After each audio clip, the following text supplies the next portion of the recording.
اعوذ باللہ من الشیطان الرجیم بسم اللہ الرحمن الرحیم۔ میں ذرا دعا پڑھ لیتا ہوں، آپ نے جو دعا ہے نا وہ اپنے دل میں ہی پڑھ لینی ہے۔ رب یسر و حضرت تسر و تمم بالخیر وبک نستعین وبک نفتتح یا فتاح ربنا یسر لنا ولا تؤثر لنا هذا الكتاب اللهم صل على سيدنا حبيبنا شفيعنا ومولانا محمد مبارک وسلم۔ یہ میزان الصرف، یہ جو کتاب ہے یہ بہت ہی پرانی کتاب ہے، اور اس کی جو شروحات ہیں وہ فارسی میں بھی لکھی گئی ہیں، اردو میں بھی لکھی گئی ہیں۔ تو چونکہ ہم یہ اس کی شرح جو ہے یہ ہم اردو والی پڑھ رہے ہیں، ہم اس کا متن جو ہے نا وہ فارسی والا نہیں پڑھ رہے۔ فارسی والی ایک شرح ہے، ایک شرح ہے فارسی میں ان کی، وہ تقریباً 1926 میں لکھی گئی تھی۔ وہ بھی الحمدللہ میں نے نیٹ کے ذریعے وہ نکالی، اور وہ میرے پاس ابھی موجود ہے۔ اور یہ آپ میں سے ہی کسی دوست نے جو ہے مجھے نکال کر دی تھی، لیکن یہ کہ پرنٹ میں نے کروائی تھی، اور وہ بہت زبردست کتاب لکھی ہوئی ہے۔ تو میری تو کوشش یہ تھی کہ جو ہے وہ فارسی میں ہی پڑھائی جائے، لیکن کیا کہتے ہیں اس کو، چونکہ ہمارے کافی دوست جو ہیں وہ فارسی سے تھوڑے جو ہے وہ آپ یوں کہہ لیں کہ واقف نہیں ہیں، اس وجہ سے ان کے اوپر بوجھ نہ بڑھ جائے، اس وجہ سے ہم نے اس کتاب کا انتخاب کیا جو اردو والی ہے۔ تو آئیے ہم سبق کی طرف چلتے ہیں۔ الحمد للہ رب العالمین والعاقبۃ للمتقین والصلاۃ والسلام علی رسولہ محمد وآلہ واصحابہ اجمعین۔ یہاں پر یہ جو انہوں نے تعریف کی، یہ ترجمہ کیا کہ تمام تعریفیں اللہ کے لیے ہیں جو تمام عالموں کا پالنے والا ہے۔ عالموں کا پالنے والا ہے مطلب یہ کہ جہانوں کا پالنے والا ہے، اور بہترین انجام پرہیزگاروں کے لیے ہے۔ اور رحمت کاملہ نازل ہو اللہ کے رسول محمد صلی اللہ تعالی علیہ وآلہ وسلم پر، اور آپ کی اولاد اور آپ کے تمام صحابہ پر۔ یہاں پر ایک بات آپ کو عرض کرتا چلوں کہ چونکہ اس کی جو ہے کیا کہتے ہیں، آپ یوں کہہ لیں کہ جو ہفت اقسام کی جو بحث ہے اس نے یہاں پر ذکر نہیں کی ہے، ٹھیک ہے جی۔ وہ ہفت اقسام چونکہ آپ نے صرف بہائی میں پڑھی ہے، اس وجہ سے جو ہے نا یہاں ہم دوبارہ اس کو ہم یہاں پر بیان کرنا ضروری نہیں سمجھتے، کیونکہ آپ نے صحیح کی تعریف بھی پڑھی ہے، مثال کی تعریف بھی پڑھی ہے، محموز کی تعریف بھی پڑھی ہے، لفیف کی تعریف بھی پڑھی ہے، اور ساتھ میں آپ نے جو ہے نا مثال جو ناقص وغیرہ سب کی آپ نے تعریفات وغیرہ پڑھی ہوئی ہے۔ تو اس وجہ سے ہم جو ہے نا اس کی طرف نہیں جائیں گے، اب صرف یہ حواشی جو ہیں، یہاں پہ جو حواشی لکھے گئے ہیں نا، یہ بھی آپ کے سامنے میں سناتا ہوں، تاکہ جو ہے نا یہ بات ہو جائے۔ جی رضوان صاحب، ریکارڈنگ ہو رہی ہے، کیونکہ وہ جو جس طرح کی پہلے ریکارڈنگ ہوتی تھی آج کل اس طرح نہیں کر رہے، وہ پتہ نہیں کہ کوئی ٹیکنیکل خرابی آ گئی ہے۔ اب یہ جو ہے نا وہ اسکرین ریکارڈر سے ہم یہ اس وقت ریکارڈ کر رہے ہیں، وہ انشاءاللہ آپ کی طرف سب کی طرف یہ پہنچ جایا کرے گا انشاءاللہ۔ تو بہرحال اب آتے ہیں ہم ذرا علم صرف کی طرف، علم صرف کی تعریف کی طرف آتے ہیں کہ علم صرف کی تعریف کیا ہے۔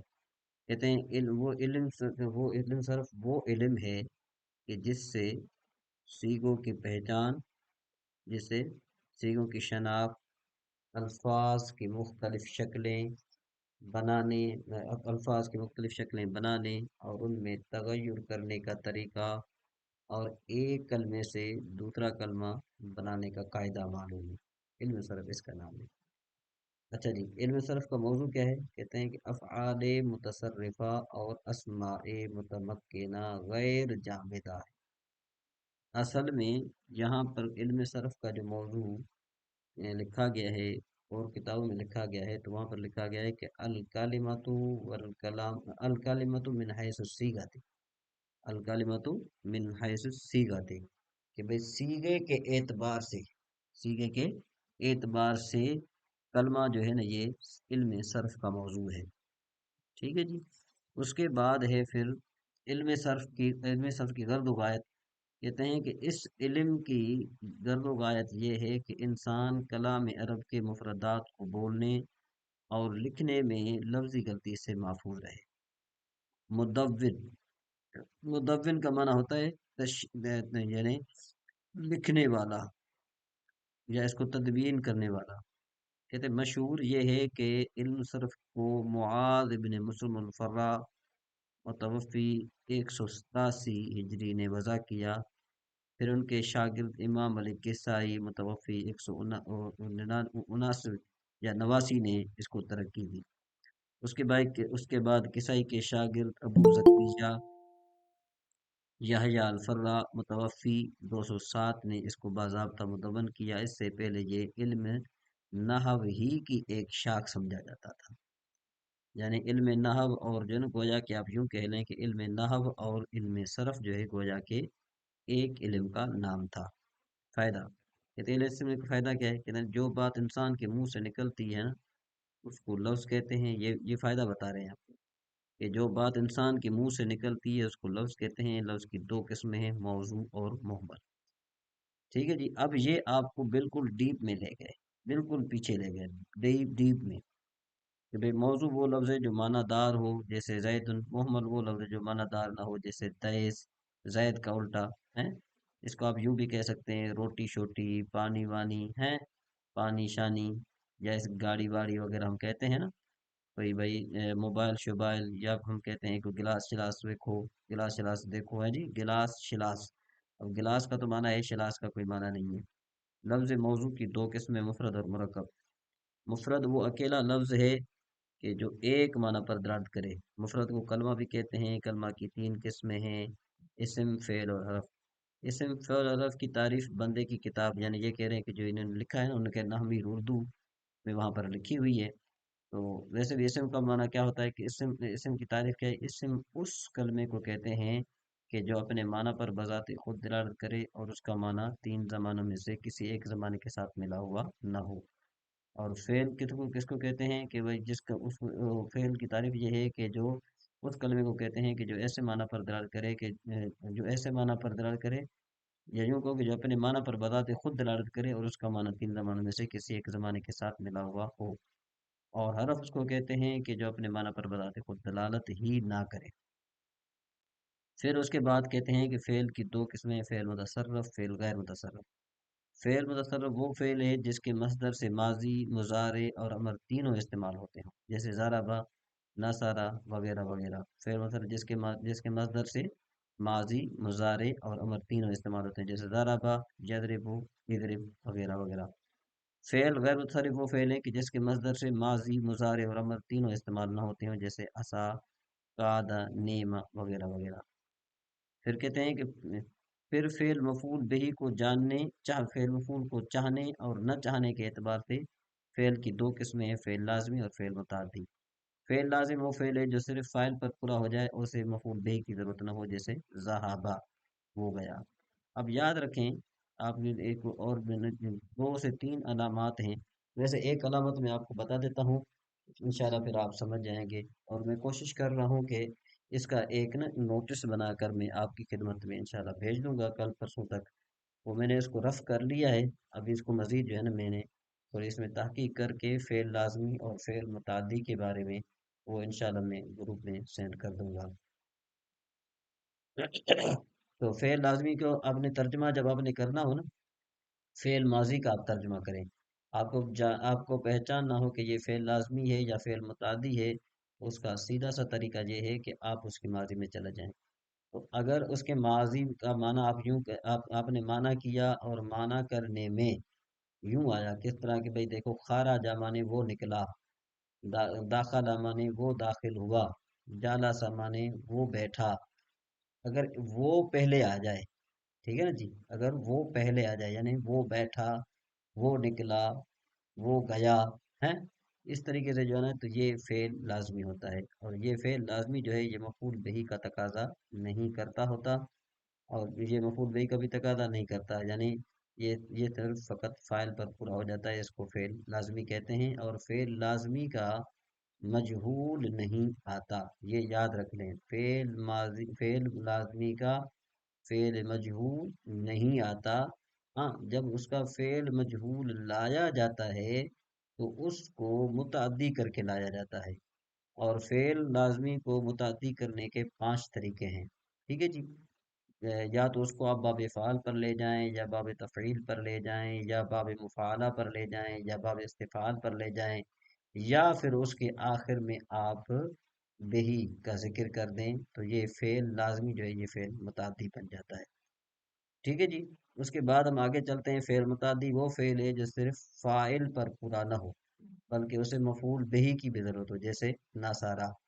اب فعل لازمی فعل متعدی کی پہچاننے کا طریقہ یہ ہے کہ اس کی اس کا جب آپ معنی کریں گے نا، ماضی کا جب آپ معنی کریں گے تو فاعل کے ساتھ نے کا لفظ آئے گا، جیسے دیکھو ناصارہ، یعنی میں اس کا معنی ہوگا اس نے مدد کی، یعنی آپ یوں بھی کہہ سکتے ہیں کہ معنی کرتے وقت اگر لفظ آ جائے اس نے، تو آپ یہ سمجھ لیں کہ یہ فعل جو ہے نا کس کا، یہ فعل لازمی ہے۔ اور اگر اس کا فاعل ملا ہوا ہو، اگر فاعل ملا ہوا ہو تو جتنا دیکھو ناصارہ زید اس کے ساتھ آگے اس میں ظاہر ہو تو پھر معنی کریں گے ہم زید نے مدد کی، تو اب فاعل کے ساتھ نے کا لفظ آ گیا تو اب یہ فعل متعدی بن گیا۔ اور جو ہے نا وہ جو فعل لازمی ہے، فعل لازمی کے ساتھ جو ہے نا اگر وہ اس میں ظاہر ملا ہوا ہے، جس طرح دیکھو جالسا زید، زید گیا، اب یہاں پر نے کا لفظ نہیں ہے۔ تو خلاصہ کلام کہ یہ کہ یہ جو قاعدہ میں بتا رہا ہوں یہ قاعدہ کلیہ نہیں ہے، یہ صرف اب میں آپ کو چونکہ آپ ابتدائی ہیں میں آپ کو صرف یہ بتا رہا ہوں۔ ویسے اس کا جو ہے نا جو صحیح جواب ہے، صحیح جواب یہ ہے کہ فعل لازمی کس کو کہتے ہیں؟ فعل لازمی اس کو کہتے ہیں کہ جو فقط فاعل پر پورا ہو جائے، مفعول بہ کی اس کو ضرورت نہ ہو، یہ اس کی تعریف ہے۔ اگر آپ سے کوئی بندہ پوچھے کہ بھئی یہ فعل لازمی ہے یا فعل متعدی ہے تو آپ نے معنی کرنا ہے اس کا اپنے ذہن میں معنی کرنے کے بعد پھر آپ نے بتانا ہے کہ یہ فعل لازمی ہے یا فعل متعدی ہے۔ جب وہ آپ سے کہے کہ بھئی آپ نے کہہ دیا فعل لازمی ہے، وہ آپ سے سوال کرے کہ بھئی آپ کو کیسے پتا چلا کہ یہ فعل لازمی ہے، تو آپ نے یوں نہیں کہنا کہ وہ یہ جو ہے نا اس کا معنی یہ ہو رہا ہے فلاں ہو رہا ہے، نہیں، آپ نے یہ کہنا ہے کہ یہ مفعول بہی کا تقاضا نہیں کر رہا، ٹھیک ہے جی۔ آپ نے کیا کہنا ہے، یہ مفعول بہی کا تقاضا نہیں کر رہا، یہ فقط فاعل پر پورا ہو رہا ہے، اس کا جو صحیح جواب ہے وہ یہی ہے۔ اور اگر وہ فعل متعدی ہو تو پھر آپ نے کہنا ہے کہ یہ فعل متعدی ہے، اور وہ آپ سے سوال کرے کہ بھئی آپ کو کس طرح پتا چلا کہ یہ فعل متعدی ہے، تو آپ نے یوں نہیں کہنا کہ اس کے فاعل کے آخر میں نے کا لفظ آ رہا ہے، بلکہ آپ نے یہ کہنا ہے کہ حضرت یہ صرف فاعل پر پورا نہیں ہو رہا بلکہ اس کو مفعول بہی کی بھی ضرورت ہے جی۔ مخدوم عادل صاحب، فعل لازمی کے فعل لازمی اگر ہو تو اس کا جواب کیا دیا جائے گا؟ فعل لازمی کی پہچان کا کیا طریقہ ہوگا، اس کا کیا جواب دیا جائے گا؟ اس میں مفعول بھی نہیں ہوگا آئے گا۔ کہنا کہ بھائی فقط فاعل یہ فاعل پر پورا ہو جاتا ہے اور مفعول بہ کا تقاضا نہیں کرتا ہوتا، ٹھیک ہے جی۔ جی فیضان جی اویس صاحب السلام علیکم۔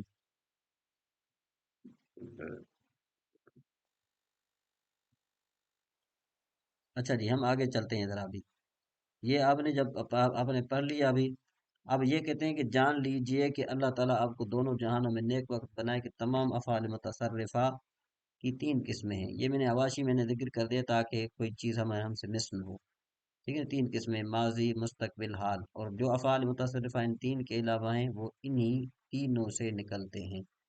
اب یہاں پر جو فارسی میں ذکر کیا گیا ہے، جو فارسی میں میدان صرف ہے، اس میں کافی بحث تھی، یعنی اس میں ہفت اقسام کی بحث بھی ہے، وزن کی قسمیں ہیں، وغیرہ وغیرہ، وہ کافی چیزیں بیان کی گئی تھی۔ اس نے جو جتنے شرح لکھی ہے اس نے اس چیز کو چھوڑ دیا، وہ شاید اس وجہ سے چھوڑ دیا کہ بھئی وہ ہفت اقسام کی بحث چونکہ ہم جو ہے نا وہ پڑھتے رہتے ہیں، انہوں نے کہا چلو یہ باقی کتابوں میں پڑھ چکے ہوں گے، اس وجہ سے انہوں نے اس کو چھوڑ دیا۔ اب یہاں سے آپ کا اصل سبق جو ہے نا وہ یہاں سے اب شروع ہو رہا ہے، یہ چونکہ ہمارا پہلا سبق تھا، اب یہ دوسرا سبق۔ کہتے ہیں کہ ماضی ایسے فعل کو کہتے ہیں کہ جو زمانہ گزشتہ سے تعلق رکھتا ہو، اس کا آخری حرف فتح پر مبنی ہوتا ہو، خواہ اس کے حرف کم ہوں یا زیادہ ہوں، مثلا فعل، فعل، فعول، فعلل، جیسے ضرب، سمع، کرم، بعثر، لیکن اگر کوئی مجبوری ہو تو ماضی کا حرف آخری حرف فتح پر مبنی نہیں ہوتا. مثلا اگر آخر میں واو ہو تو اس کا آخری حرف ضمہ پر مبنی ہوتا ہے، جیسے فعلو. اور اگر آخر میں ضمیر متحرک ہو تو اس کا آخری حرف سکون پر مبنی ہوتا ہے، جیسے فعلتا. یہاں پر جو ہے نا اس کا جو آخر حرف ہے نا وہ لام ہے. تو لام دیکھو کہ یہاں پر اس کو ساکن ہے، لام ساکن ہے یہاں پر. ٹھیک ہے جی، اس کو ہم کہیں گے مبنی پر ساکن. مستقبل ایسے فعل کو کہتے ہیں کہ جو زمانہ آئندہ سے تعلق رکھتا ہو، اس کا آخری حرف مرفوع ہوتا ہے. مثلا یفعلو، یفعلو، یفعلو، یفعللو. اب جیسے یدربو، یسمعو، یکرمو ہے. یہ یکرم ہونا چاہیے نا. یکرم، ہاں. یفعلو صحیح ہے. ینصرو کی طرح یکرمو، کرما یکرمو صحیح ہے. یبعثر. مگر یہ کہ کوئی مجبوری ہو، یعنی اگر فعل مستقبل پر کوئی عامل ناصب یا جازم داخل ہو تو وہاں اس کا آخرت مرفوع نہیں ہوتا بلکہ منصوب یا مجزوم ہوتا ہے، جیسے لن یفعل، لم یفعل. حال ایسے فعل کو کہتے ہیں کہ جو زمانے موجودہ سے تعلق رکھتا ہو. حال کے صیغے مستقبل کے صیغوں کی طرح ہوتے ہیں. ٹھیک ہے جی، یہاں پر آپ کا یہ دو سبق جو ہے نا یہ پورے ہو گئے ہیں. اب یہ تیسرا سبق، چوتھا سبق، اس کے بعد پھر جو ہے نا یہ جو ماضی ہے نا یہ تمرین ہماری بعد میں آ رہی ہے.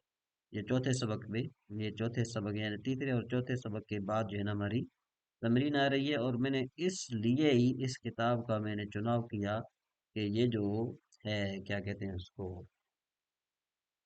تو تمرین. تمرین کی وجہ سے اس میں بہت زیادہ فائدہ ہے. ٹھیک ہے نا جی. اس کا جو ہے نا کیا ہے کہ بہت زیادہ فائدہ ہے، اس وجہ سے میں نے اس کا انتخاب کیا ہے. اور یہ تقریباً ایک مصدر، ایک دو تین چار پانچ چھ سات آٹھ، 8 مصادر جو ہے نا انہوں نے دیے ہیں. اس سے انسان کی وکیبلری بڑھتی ہے. ٹھیک ہے جی. تو اس کا جو ہے نا جب آپ کو ہم یہ ہوم ورک دیا کریں گے نا تو آپ کی کچھ مصروفیت بھی ہو جائے گی اور آپ کو جو ہے نا علم میں بھی آپ کے اضافہ ہونا شروع ہو جائے گا. ٹھیک ہے جی. تو آج کا ہمارا جو صرف کا سبق ہے وہ مکمل ہوا. اب ہم ذرا چلتے ہیں علم نحو پر چلتے ہیں. مزید کوئی ایسی بات ہو جو سبق کے دوران آپ کو سمجھ میں نہ آئی ہو، جو جب ایک سبق مکمل ہو جائے تو آپ سب کو اختیار ہے کہ آپ کوئی نہ کوئی بات پوچھ سکتے ہیں. جی رضوان بھائی، یہ بات یہاں تک سمجھ میں آ گئی آپ کو؟ جی حضرت الحمد للہ. ٹھیک ہے جی. آج کا جو ہے نا مختصر میں نے لیکچر دیا ہے، لیکن انشاءاللہ میں کوشش کروں گا کہ آگے چل کر انشاءاللہ میں آپ سے کچھ ٹائم بھی لیا کروں گا. ٹھیک ہے نا جی. مزید جی جی. انشاءاللہ ہم جو ہے نا، یعنی آپ جتنے بھی ہمارے بھائی موجود ہیں نا وہ سارے جواب دیا کریں گے، ساروں سے پوچھا جائے گا ساروں سے.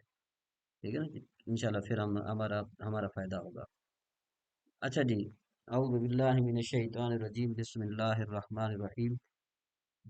رب یسر ولا تعسر وتمم بالخیر وبک نستعین وبک نستعطف یا فتاح ربنا یسر لنا ولا تعسر لنا هذا الكتاب. بسم اللہ الرحمن الرحیم، نحمدہ ونصلی ونسلم علی رسول الکریم، اما بعد. علم نحو کی اب یہ سب سے پہلے تعریف شروع کر رہے ہیں. کہتے ہیں کہ عربی زبان میں علم نحو وہ علم ہے کہ جس میں اسم اور فعل اور حرف کو جوڑ کر جملہ بنانے کی ترکیب اور ہر کلمے کے آخر حرف کی حالت معلوم ہو. یہ علم نحو کی تعریف ہے. فائدہ. کہتے ہیں اس علم کا فائدہ یہ ہے کہ انسان عربی زبان بولنے اور لکھنے میں ہر قسم کی غلطی سے محفوظ رہے. مثلا زید، دار، داخل فی، یہ 4 کلمے ہیں. اب ان چاروں کلموں کو ملا کر ایک جملہ بنانا اور اس کو صحیح طور پر ادا کرنا یہ گناہ سے سیکھتے ہیں. بالکل دیکھو زید. اب زیدن پر اگر ہم یہ جو اس کو مرفوع پڑھ رہے ہیں تو بھائی کیوں پڑھ رہے ہیں، اس کو منصوب کیوں نہیں پڑھ سکتے یا اس کو مجرور کیوں نہیں پڑھ سکتے. یوں دارن جو ہے اس کو اگر ہم مرفوع پڑھ رہے ہیں تو اس کی کیا وجہ ہے. اگر اس کو مجرور پڑھ رہے ہیں تو اس کی کیا وجہ ہے. اگر اس کو منصوب پڑھا جا رہا ہے تو اس کی کیا وجہ ہے. داخلہ کے آخر میں ہم نے یہ جو اس کو مبنی بر فتح پڑھ رہے ہیں تو اس کی کیا وجہ ہے. فی حرف جار ہے اور یعنی یہ مبنی ہے، معرب ہے. تو یہ وغیرہ ساری کی ساری اصل علم نحو کے مقصد یہ ہوتا ہے. اور جو علم صرف ہے نا اس کا مقصد یہ ہوتا ہے کہ بھئی یہ جو داخلہ ہے نا یہ سیغے کے اعتبار سے کیا چیز ہے.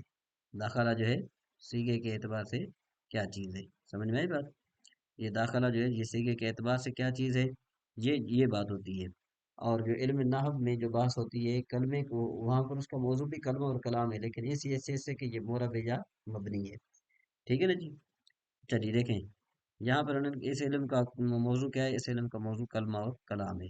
فصل کہتے ہیں کہ جو بات آدمی کی زبان سے نکلے اس کو لفظ کہتے ہیں، یہاں پر بھی انہوں نے وہی بات دہرا دی کہ جو بات اس میں علم صرف میں تھی۔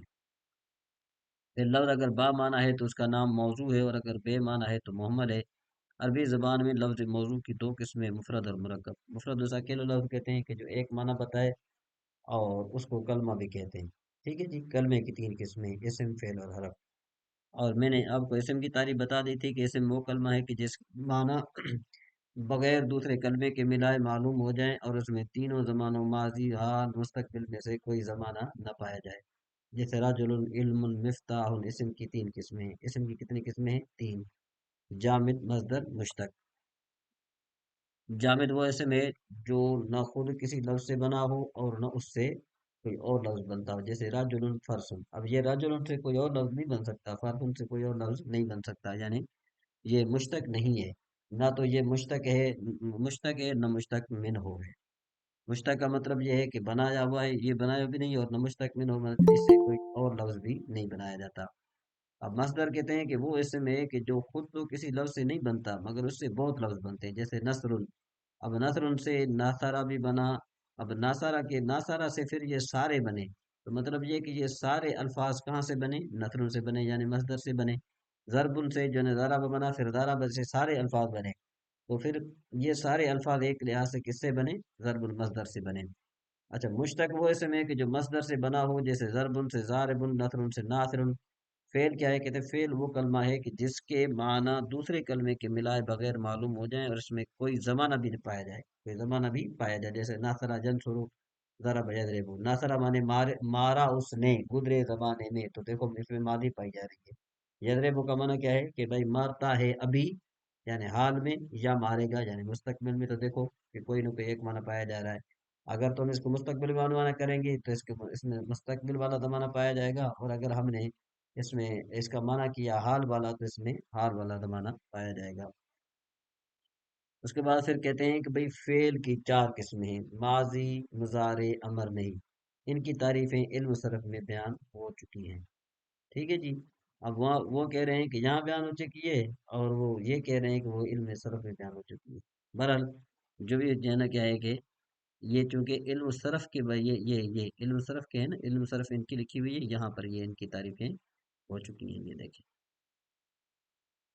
یہ دیکھیں، یہ فعل ماضی کی بھی تعریف ہو چکی ہے، فعل مضارع کی بھی تعریف ہو چکی ہے، امر کی اور نہیں کی، ٹھیک ہے جی؟ تو ہم پڑھ لیتے ہیں کہ بھئی فعل ماضی کس کو کہتے ہیں؟ اس فعل کو کہتے ہیں جس سے گزرا ہوا زمانہ بتائے، جیسے ضربا، اس ایک مرد نے مارا، گزرے زمانے میں، ماضی کا آخر ہمیشہ مفتوح ہوتا ہے، جیسے کہ ہم نے پہلے پڑھا۔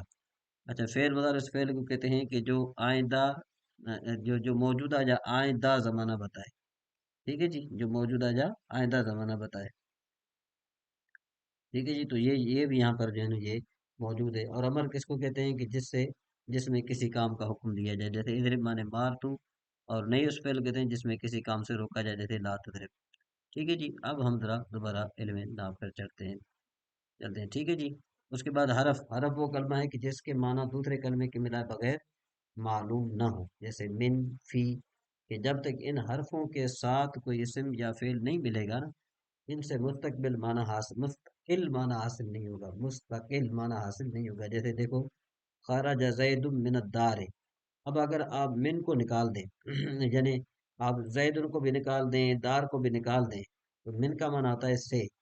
یہ اپنے معنی پر دلالت کرتا ہے، مطلب یہ ہے کہ اس سے فائدہ کامہ نہیں پہنچتا، اس سے فائدہ نہیں پہنچتا، ٹھیک ہے جی؟